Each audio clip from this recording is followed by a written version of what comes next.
Olá, você está no UnaCast, eu sou o Diego Braga, vou apresentar hoje mais um programa para vocês e eu tenho a honra de receber um convidado muito especial, um amigo, um cliente especial da nossa agência, a Clube Fiel, o Pedro Paulo. Seja bem-vindo. Obrigado, Diego. Prazer estar aqui com você. Muito bom lhe receber. Como é que estão as coisas, Pedro? Tudo na paz? Sempre na correria, né? Correria Quando grande, tá né? muito na paz, perde a graça. É verdade, é verdade. O Pedro é engenheiro naval por formação. Ele está na área de TI atuando aí desde 1984, né? Então ele tem uma vasta experiência. Dentre esse tempo aí de mercado, maioria nos bancos, né, Pedro? Grandes bancos, né? Grandes corporações, né? Desde 91, só banco. Uau. Até 2017, quando eu vim para a área de consultoria. Os maiores bancos do Brasil passaram pelo seu expertise. Todos eles. Eu acho que só não trabalhei no Banco do Brasil. Incrível. E aí, como foi essa experiência? Assim, como começou isso? Desde o início você já tinha essa visão de trabalhar com bancos ou foi algo que foi surgindo ali de forma espontânea? Pelo contrário, minha formação sempre foi de engenheiro. Eu sempre quis trabalhar com coisa concreta, né? Nunca imaginei trabalhar em banco. Comecei minha carreira em indústria, trabalhando com sistemas de engenharia. Sim. Mas aí veio um monte de mudanças aí no mercado e acabou surgindo lá em 1991 uma oportunidade de eu ir para banco. Sim. A empresa onde eu estava trabalhando quebrou, aí eu falei, vamos experimentar para ver como é que é. Entrei em 91, fiquei até 2017 e até hoje trabalho basicamente com banco, que é o foco da consultoria onde eu estou hoje. Sim, e aí a vertente dessa experiência do banco foi mais na área de TI ou 100% TI? Sempre TI. Eu acho que desde que eu comecei a pensar em trabalhar foi com TI. Eu comecei, primeiro ano da faculdade, já estava fazendo estágio e fiquei nessa área até agora. Não saí mais. E aí falando sobre TI, né? Preparei aqui umas perguntas, uma delas mais fáceis, outras mais difíceis, né? A gente vai desenvolvendo aqui. Mas eu queria começar te perguntando sobre desafios, né? Assim, qual foi o maior desafio que você enfrentou aí dentro da tua área de atuação? Assim, teve algo que não conseguiu ser resolvido em algum momento? Ou para tudo ali teve uma solução? Teve um desafio específico? TI a gente sempre brinca que tendo tempo e tendo dinheiro você resolve qualquer problema. Perfeito. Em bancos não falta dinheiro, então não tem problema não resolvido. Eu acho que ao longo da carreira os grandes desafios não estavam nunca ligados à TI em si, mas principalmente à gestão de pessoas, né? São equipes muito grandes, muita pressão. Banco é um ambiente, entre aspas, hostil. Né? Nem todo mundo se adapta a trabalho no ritmo que um banco trabalha. Então, os desafios sempre foram ligados a pessoas. Como você cuida da tua equipe para a tua equipe entregar o que você precisa. E aí também na hora de crise, ali, a gestão das emoções, né? Tomada de decisão, tudo isso é muito desafiador, né? E crise também é o que não falta. Então, é uma das áreas que eu acho que a TI é mais crítica, né? Principalmente aqui no Brasil, saiu do ar 1 minuto, o banco para de ganhar dinheiro, os clientes já começam a quebrar tudo. Então, é uma operação tão crítica quanto rodar uma usina nuclear. Imagino. E aí o detalhe de você ser uma pessoa analítica faz toda a diferença, né, nisso, né? Conseguir faz diferença, faz. E eu acho que é um ambiente que eu me sinto bem. Né? Eu gosto de trabalhar sob pressão. Então, funciona bem. Qual foi uma proposta de trabalho assim que você recebeu, que você falou assim, uau, cheguei no meu ápice, né? Teve algum momento assim, durante essa trajetória aí que vem desde 1984, teve aquele momento que você olhou e falou assim, uau, realmente eu alcancei o ápice, né? Qual foi esse momento? Eu acho que eu comecei ali num banco multinacional que tinha 200 pessoas aqui no Brasil e cheguei no ápice, para mim, foi a fusão do Itaú e do Unibanco. Perfeito. Eu já tinha passado por uma fusão muito grande antes, que era a fusão do Santander com o Banespa. Sim. Inclusive, era a minha primeira tentativa ou trabalho num banco grande, né, de varejo. Eu sempre tinha começado minha carreira em banco de investimento. O Santander já foi uma mudança radical, né? Você sair de uma equipe de 80 pessoas para uma equipe de 700 pessoas. Sim. Mas a fusão do Itaú e do Unibanco foi um negócio descomunal, né? Foi a maior fusão que já aconteceu no mercado financeiro que eu tenho conhecimento, pelo menos. Sim. Então, acho que ali foi o momento Você recebeu o convite para vivenciar isso ou você já estava Eu já estava no Unibanco. Ah, tá. Eu tinha entrado no Unibanco fazia uns 8 meses, como um dos diretores de TI. E aí já migra de marca também, né? Absorve outra marca agora, Aí né? já vem toda a correria. Itaú. Exatamente. Que incrível. Mas foi quanto tempo de implantação? Assim, essa fusão, ela... A fusão do dia em que anunciaram a fusão até a gente falar agora acabou, desligamos o Unibanco, foram praticamente 2 anos. Uau, 2 anos de implantações de tudo, processos. Na verdade demorou um pouco para começar, né? Porque você tinha a aprovação do Banco Central. Sim. Mas foi um processo bastante corrido. A gente já tinha um ano e pouquinho, a gente já tinha tombado todas as agências, o grosso já tinha ido. Qual o maior desafio de uma fusão, Pedro? Na sua opinião? Pessoas.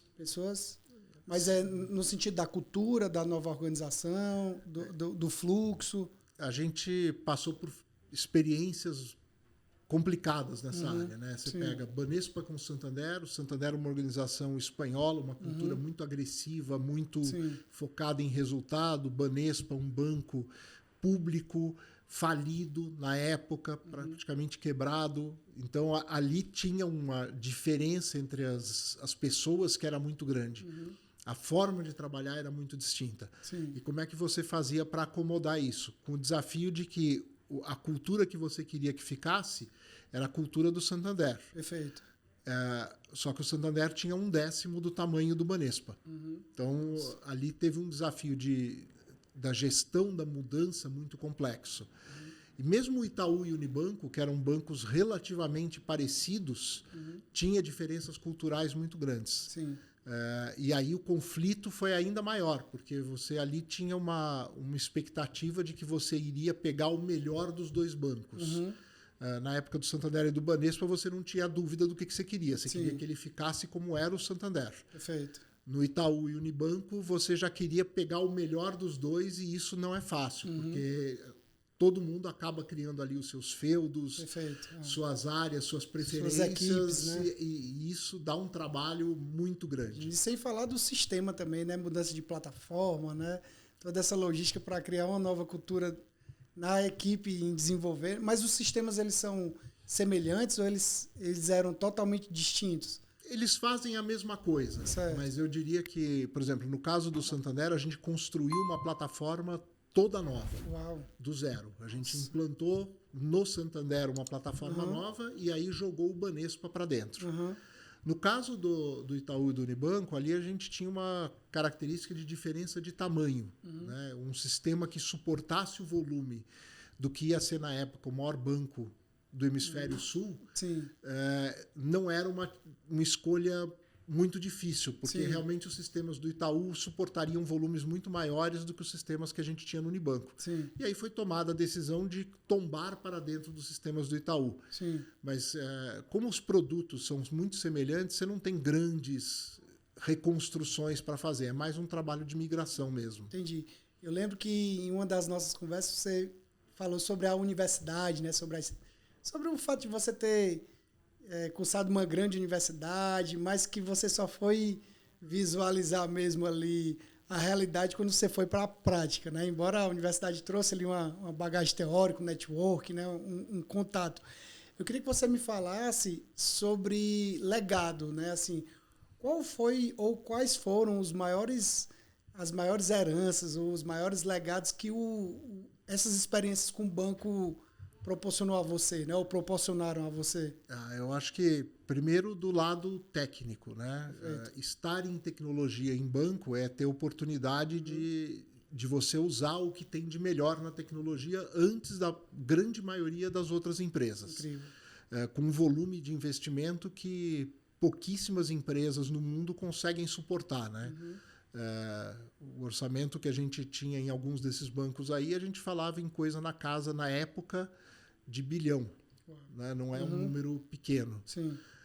Então, acho que aí eu tive a oportunidade de aprender muito tecnicamente. Acho que quando eu peguei, por exemplo, a fusão do Santander, eu tive a sorte de pegar um cara como meu líder que era extremamente capaz, já tinha passado por situações muito difíceis, então foi um cara que a gente aprendeu muito. E conseguiu fazer uma fusão que, quando a gente olha para trás, a gente preservou as pessoas, a gente conseguiu mudar a cultura, a gente tombou os sistemas sem gerar nenhuma interrupção ou problema grave para os clientes.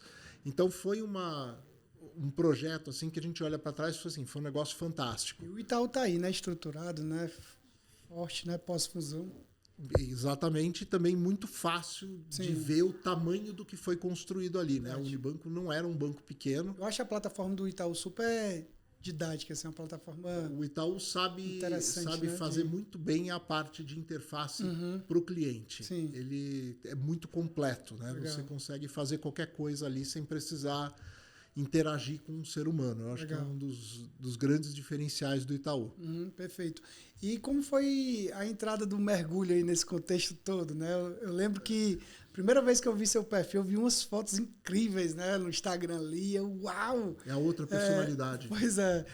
Tá no mesmo nível aí da TI ou... Eu acho que o interesse está no mesmo nível, talvez o tempo que a gente dedica que não, né? Que a não, gente tem né? que pagar Verdade. as contas em casa, então tem que trabalhar. Então eu brinco que lá atrás eu tomei a decisão de que eu ia trabalhar para mergulhar e não mergulhar para viver, né? Sim, então, sim.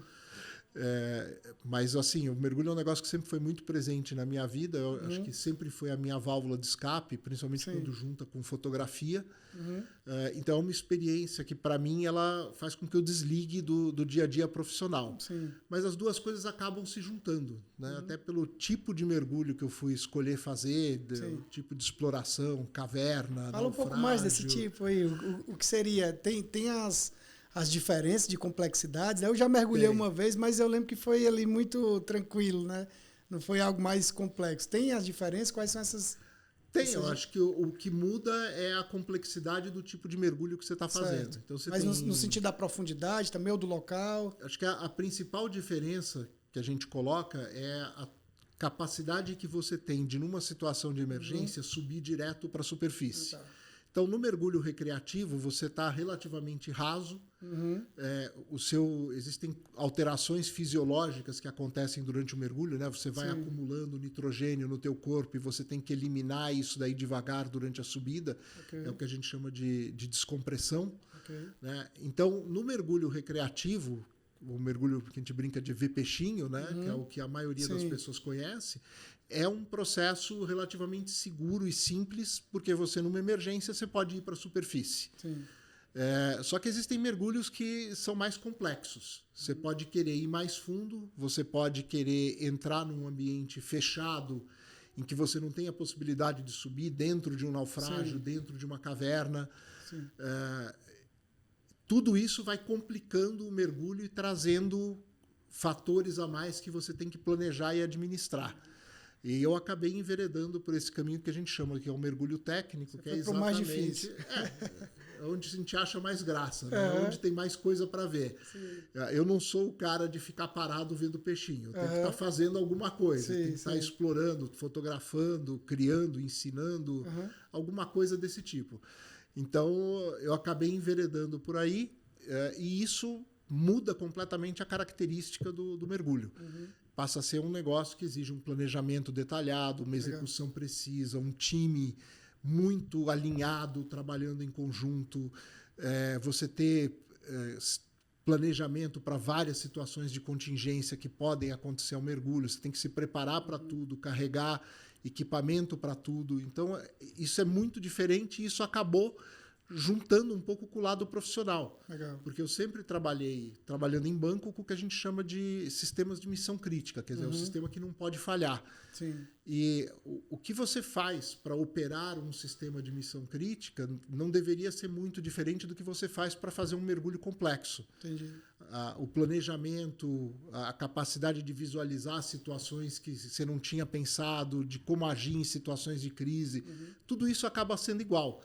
Então, eu transportei muita coisa de um lado para o outro, do lado profissional para o lado do mergulho. O mergulho acaba sendo um escape para você? Com certeza. Um escape unido aí de talvez um complemento dentro da sua profissão. Como é que você absorve? É um hobby, né? O mergulho é um hobby. É um hobby levado muito a sério. Perfeito. Então, como é que você consegue absorver esse hobby em prol da sua profissão, assim, para desenvolver ainda mais sua profissão? Você consegue ter esse exercício? Fácil. Eu acho que o mergulho me ensinou muita coisa. Sim. Coisas que você normalmente não vê no ambiente corporativo. Então, uma coisa é você falar que você está rodando um sistema que não pode parar num banco, outra coisa é falar que você está numa equipe de mergulho em que se alguma coisa der errado, alguém morre. Se não for você mesmo, né? Então, você aprende a criar o planejamento e a contingência para lidar com esse tipo de situação. O mergulho foi onde eu fiz os meus melhores amigos. A gente formou times muito unidos, times que sabiam colaborar e trabalhar em conjunto para um objetivo. A forma de você formar esses times, de você criar esses times, a gente leva para o mundo profissional também. Como você escolhe as pessoas, como você treina as pessoas, como você lida no dia a dia com as pessoas. Existe uma série de coisas que eu aprendi no mundo do mergulho, principalmente as coisas que não são o que a gente chama de skills ou habilidades técnicas, coisas muito mais ligadas a fatores humanos na formação de equipes e no funcionamento das equipes, que as teorias que estão por trás disso são totalmente adaptáveis para o mundo corporativo. Incrível. Elas, inclusive, nasceram em outros ambientes. Nasceram em usinas nucleares, nasceram em aviação. Tudo isso foram adaptadas para o mergulho e daí você adapta para o mundo corporativo sem nenhuma dificuldade. Legal. Hoje já existe algum modelo assim de mergulho focado no empreendedorismo, sei lá, um grupo de empresários que se uniram ali para praticar o mergulho em prol desse aprendizado, né? Existe alguém que tem essa vertente ou...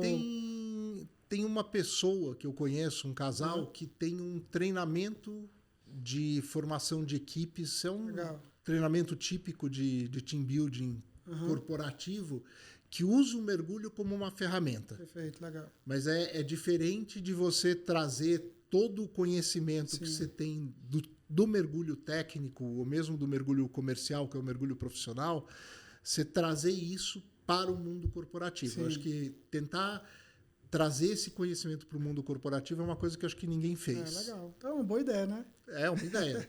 Eu vejo que tem brilho nos seus olhos quando você fala de mergulho, né? É um assunto assim que lhe deixa entusiasmado, né? Sem dúvida nenhuma, porque é um negócio que eu me dediquei muito.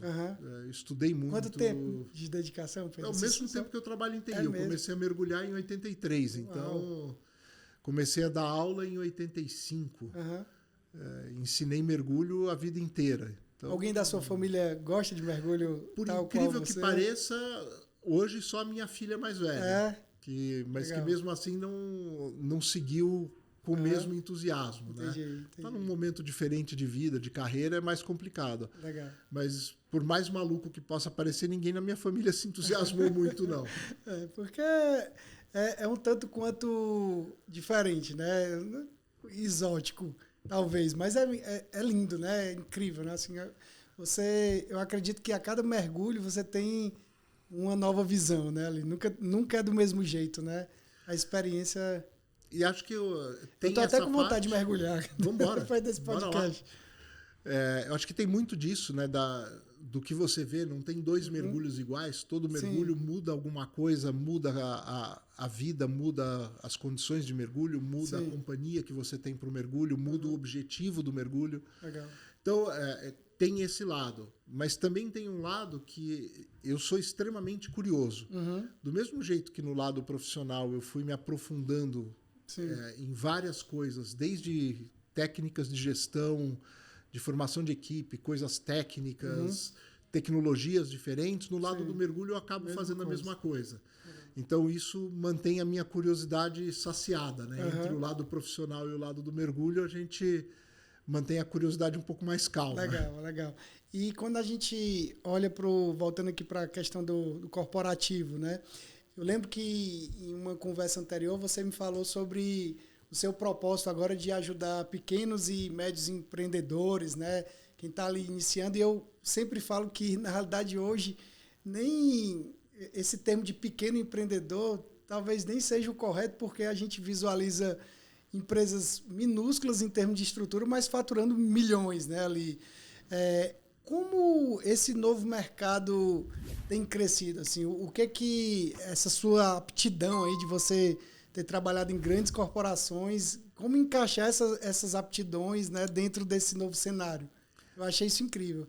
Isso é um negócio bem interessante, porque você vê que você tem segmentos bastante distintos do mercado, né? Sim. Você tem algumas empresas que são líderes em uso de tecnologia, né? Você pega aí uma Petrobras, os grandes bancos, é um pessoal que já há décadas investe muito em tecnologia e sabe usar a tecnologia em benefício do negócio. Perfeito.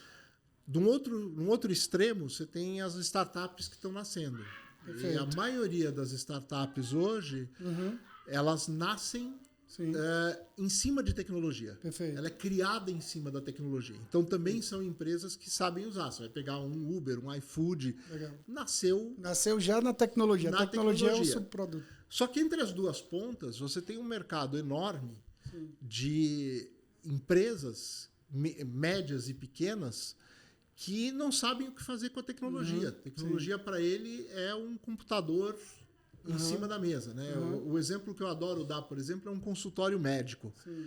Por que quando eu falo com um consultório médico para marcar uma consulta, eu preciso falar com uma secretária que nem sempre está disponível? Perfeito. Né? Por que eu não entro na agenda do médico, vejo os horários que ele tem disponível, eu vou lá e marco minha consulta? Ou até um vídeo informativo do médico, né? Ele explicando o que ele faz, né? Os procedimentos. Hoje você começa a ter coisas básicas, né? Sim. Tipo consulta virtual, esse tipo de coisa. Mas todas as coisas simples de tecnologia, para um volume muito grande de empresas que a gente tem aqui no mercado, são coisas de outro planeta, que o cara nem sonha que dá para fazer. Por exemplo, automação de processos. Né? Você quer ter uma empresa organizada, você tem que ter processo. Perfeito. E eu posso ter os processos muito bem definidos e estruturados dentro de sistemas que você implanta em uma semana.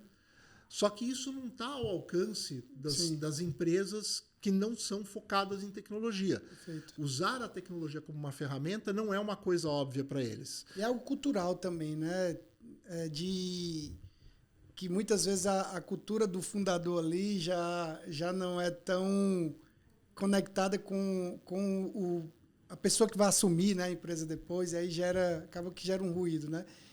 E você vê, hoje tem muita empresa que você tem um fundador, só que você tem um filho que nasceu numa época diferente, já muito mais ligado na tecnologia. Isso que eu vejo muito. E a gente mostra para essas empresas como é simples você fazer grandes mudanças que ajudam muito a empresa, gastando pouco tempo e pouco dinheiro. Legal.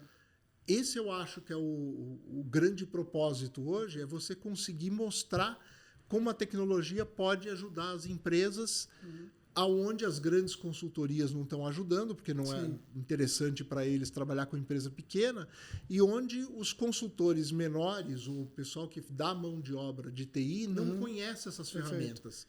E eu acho interessante que a gente está vivendo também uma era de muitos bons sistemas, né? Bons CRMs ali, que eles, para serem concebidos, tiveram que absorver investimentos gigantescos, mas que acabam sendo compartilhados, né? Porque como esses CRMs eles são rateados, né? Ou seja, várias empresas contratam ali, é uma recorrência, e tem investidores por trás também ali investindo muito forte. Uma pequena empresa hoje ela consegue absorver um CRM que talvez há 10 anos atrás seria impossível, né? O Salesforce da vida. Pois é. Para o bem e para o mal. Né? Porque também às vezes é tão robusto que ela não consegue são ferramentas implantar, extremamente complexas que alguém foi lá e sugeriu que o cara usasse. Sim.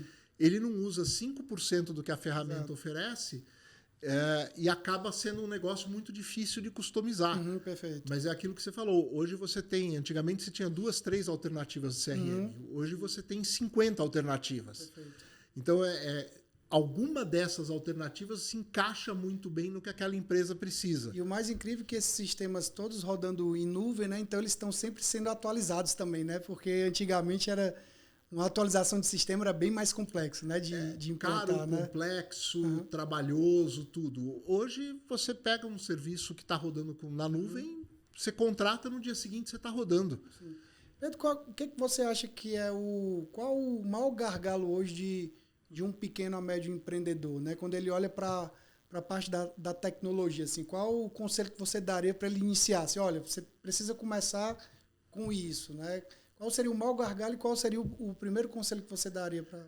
Eu acho que aí é difícil generalizar. Sim. Porque cada empresa tem o seu problema, né? E a sua dificuldade. O que a gente tem visto muito aí no mercado é as principais áreas, né? É gestão de processos, é garantir que os processos estão andando dentro da empresa e que não tem nada parado e o cliente esperando.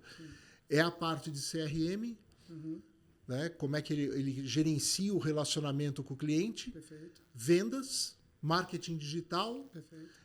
E-commerce.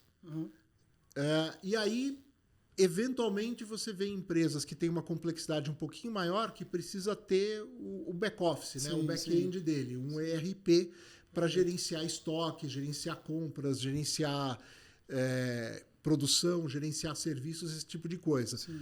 Mas 90% dos problemas da empresa giram em torno destas coisas.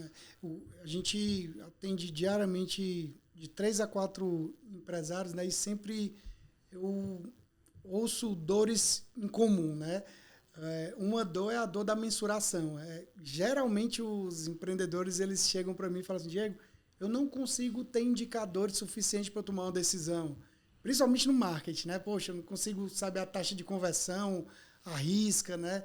E a gente percebe que com uma simples aplicação ali, né? De ele ter um CRM conectado com as campanhas de marketing, né?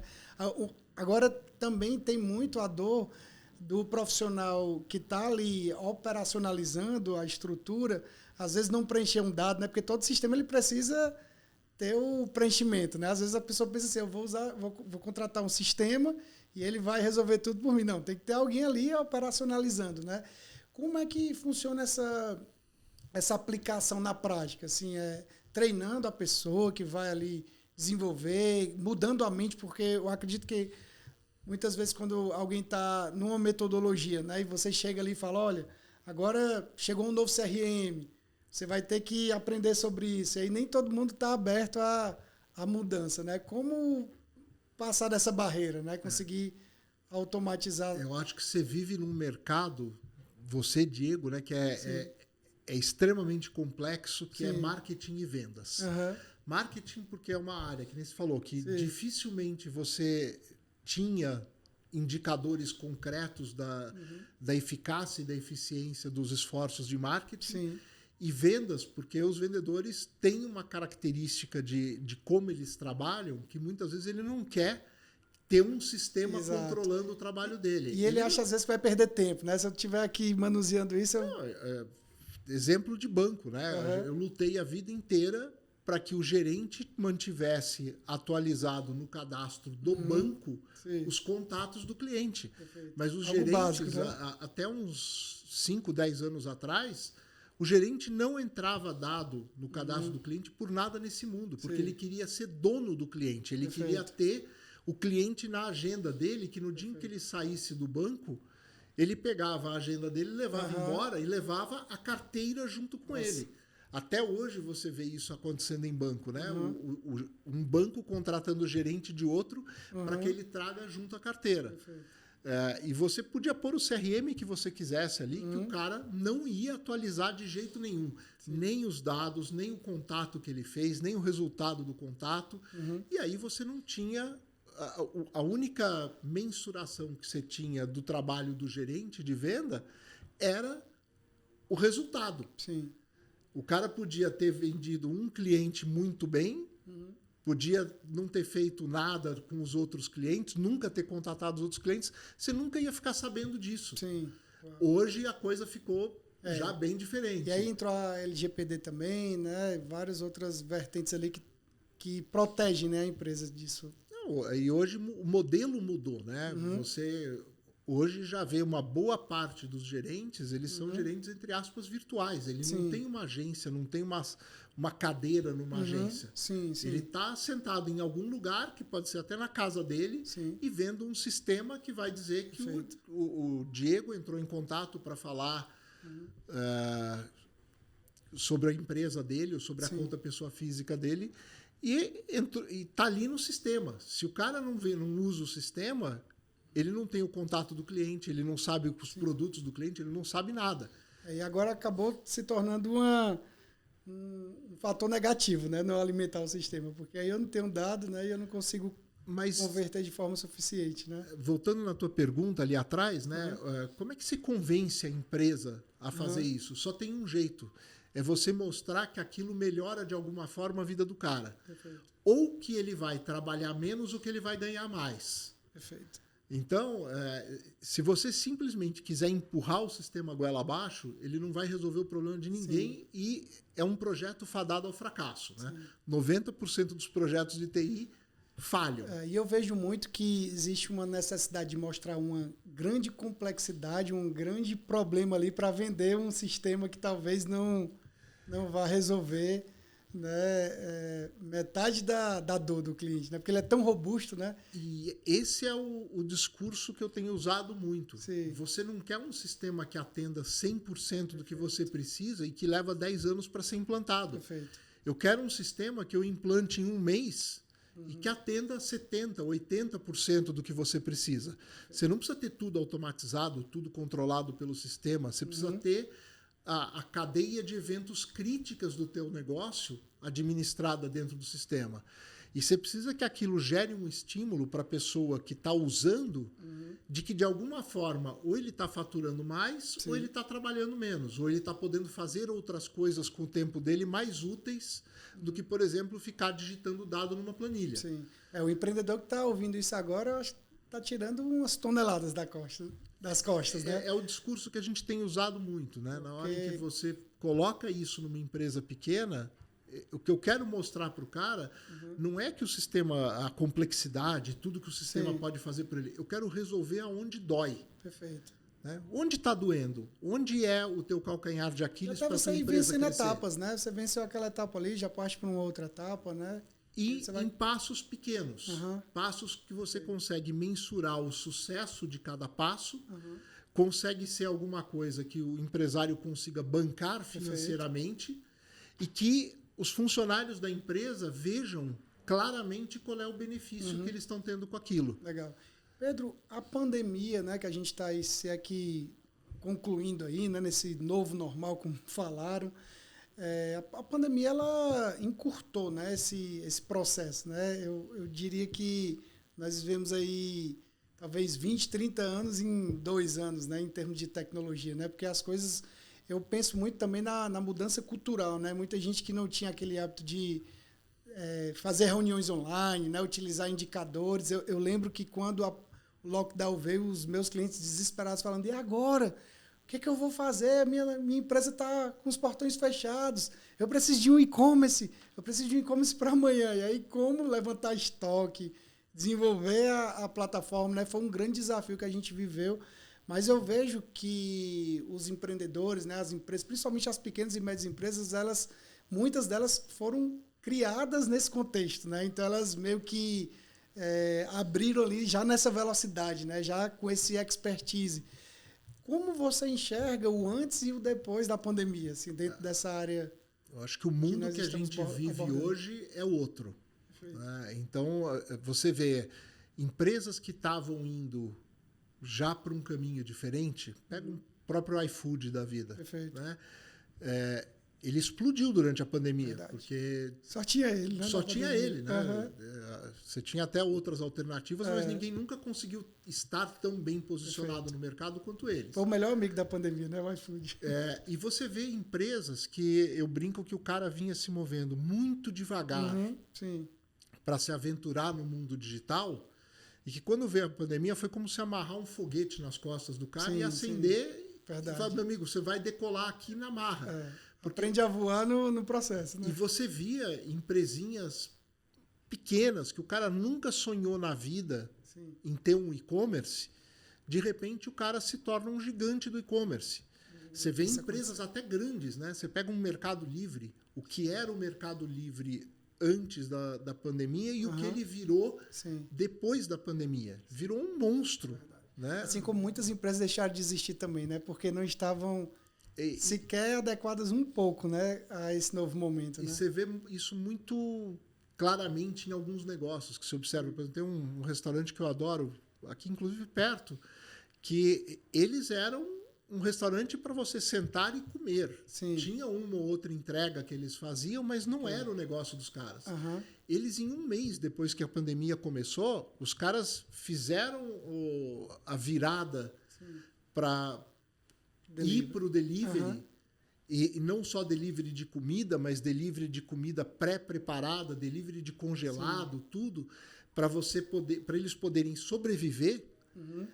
E eles saíram da pandemia quando reabriu o restaurante físico. Legal. Ele tem 2, 3 vezes o tamanho que ele tinha antes da pandemia. Sim. Foi um crescimento ridículo, Sim. acelerado na marra. E sem isso aconteceu muitos, com muita gente. Eu lembro que os clientes me ligavam falando assim, o que eu devo fazer? Eu falei, olha, não existe literatura explicando como foram as pandemias anteriores, né? Então, assim, é um experimento, né? E muitas vezes a tecnologia que é aplicada ali, né? Uma estratégia de marketing, ela requer isso, né? Requer esse experimento e você tomar as decisões certas e corrigir também na hora certa, né? E muita coisa que era simples de fazer. Perfeito. E que muita gente complicava o que era simples. Sim. Então, o cara tem um comércio físico, uma papelaria, por exemplo, né? Fechou a porta. Sim. O que ele vai fazer? Né? Ninguém mais passa na frente da loja, as escolas estão fechadas. Sim. Como é que ele se vira? Teve muita gente aí que quem salvou a vida do cara foi a empresa que vendia o softwarezinho Perfeito. que controlava o estoque dele. Sim. Que virou e falou assim, olha, o meu software integra com os marketplaces do Mercado Livre, Sim. integra com a Amazon, integra com a Americanas, integra com não sei quem. Só você comprar esse módulozinho aqui, sim, colocar teu preço e você está vendendo no Mercado Livre. O cara nem reabriu a porta da papelaria. Hoje ele vende só no virtual. Sim, perfeito. Qual conselho você daria para alguém que é considerado analógico, né? Existem uns profissionais ali analógicos que não se adequaram a essa mudança, né? Mas que ao mesmo tempo eu vejo que existe uma matéria-prima intelectual incrível nessas pessoas, né? Qual conselho você daria para elas? Eu já conversei com pessoas nesse perfil, elas falam assim, eu não sei se o mercado eu não sei se eu já encaixo ainda no mercado, eu não sei se eu devo ir para uma outra vertente, mas a pessoa com conhecimento imenso de causa no segmento dela de atuação, né? Qual o conselho que você daria para essa pessoa? Eu tenho uma brincadeira que eu sempre faço, que a tecnologia que as empresas usam, qualquer um pode ter. Sim.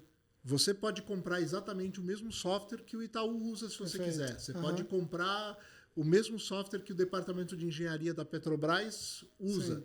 O segredo não está na tecnologia. Perfeito. O segredo está em como você usa a tecnologia e enquanto você conhece do seu negócio. E esse conhecimento de negócio tem muito valor. Entender como funciona. Nenhum software resolve um problema de processo da empresa. Sim. Alguém tem que desenhar o processo, alguém tem que otimizar o processo. E esse conhecimento está, muitas vezes, nas pessoas que ainda estão, que nem você falou, no modo analógico. Para esse cara entender que ele pode traduzir aquilo para um sistema e ajudar as empresas, é um pulo simples. Ele não tem que reaprender. E ele tem a informação ali que vai ajudar nesse novo fluxo, né, também. Ele tem diamantes ali, né, dentro do conhecimento que talvez uma pessoa nova que está chegando ela não consiga absorver, né? E relacionamento com o cliente. Perfeito. Entendimento de necessidade. Entendimento de necessidade, a forma de servir, qualidade de serviço. Sim. Não tem sistema que resolva isso. É verdade. Quem resolve isso são pessoas. No fundo, você tendo dinheiro, o que faz a diferença para a empresa são as pessoas. Perfeito. Não é a tecnologia, não é nada. Dinheiro compra o que você quiser. Sim. Agora, a tua forma de atender o cliente, de você conhecer o que o cliente precisa, de você saber desenhar a solução que aquele cliente precisa, só as pessoas têm. E isso requer tempo, né, também, de vivência, né? Legal. Pedro, a gente está caminhando aí para o fim. Eu queria fazer aqui gostaria de fazer uma última pergunta relacionada ao seu momento de transição, né? Você disse que está numa etapa agora de transição, né? Você vai mergulhar aí dentro de um novo projeto, a sua marca, né? Me fala um pouco sobre isso, assim, como está sendo essa transição, o que você vai desenvolver aí daqui para frente, o que nós podemos esperar aí de todo esse expertise que você tem aí em prol das empresas, dos empreendedores? Eu não sei se é exatamente uma transição ou se é abrir uma outra frente. Perfeito. Né? Eu tenho pique para continuar trabalhando aí mais 25 anos fácil. Né? Eu amo o que eu faço no trabalho. Da mesma forma que eu amo mergulho, eu amo o que eu faço. Não tem sensação mais gostosa do que você ver sair alguma coisa que está ajudando uma pessoa ou uma empresa. Né? Então, a construção desse caminho é um negócio que vai levar um tempo. Eu vou continuar fazendo o que eu estou fazendo, sim, mas vou dedicar uma parte do meu tempo realmente para construir um caminho diferente e poder ajudar as empresas de uma forma diferente. Legal. Acho que esse é isso que vai acontecer aí nos próximos meses, né? Exatamente. Assim. Já vem acontecendo desde que eu tomei a decisão de não voltar a trabalhar diretamente em banco. Sim. Eu acho que eu venho construindo esse caminho. Ele agora está, vamos dizer, mais estruturado, a gente já sabe para que direção a gente tem que virar o navio, como é que está o mar nesse caminho, e o que a gente tem que fazer para o navio chegar do outro lado. Incrível. Então essa é a ideia. Incrível. Conversei com o Pedro Paulo, nosso cliente, essa mente brilhante que nos trouxe ensinamentos valiosos. Agradeço a sua participação e até a próxima. Obrigado, Pedro. Obrigado pela oportunidade, Diego. Foi ótimo.